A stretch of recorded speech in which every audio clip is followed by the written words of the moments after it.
Kahit na may gantimpala o wala, gagawin niya ang tama.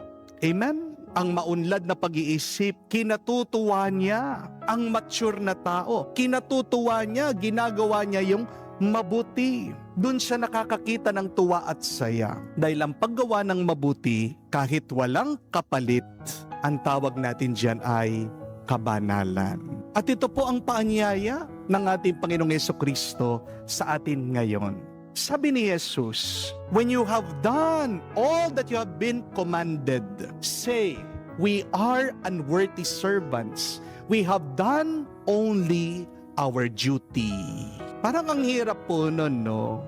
Parang ang hirap tanggapin nitong turo ng ating Panginoong Jesucristo. Kasi tayong lahat, inaasam natin na makatanggap ng papuri. Kasi tayong lahat naghahanap ng kabayaran. Di po ba? Ang sarap kaya na masabihan na, uy, ang bait mo.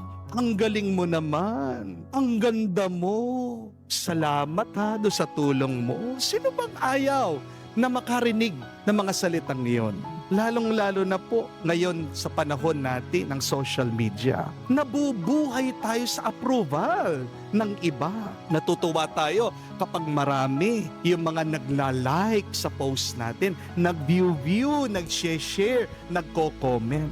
Lalong-lalo na nagkakagana yung mga iba, gumawa sila ng mga reels. Kapag na-monetize na sila, binabayaran sila. Hindi po ba? Kaya nga nakondisyon na ang tao ngayon na kapag hindi sila in-appreciate, titigil sila. Hihinto sila sa paggawa ng mabuti. Kasi in-equate nila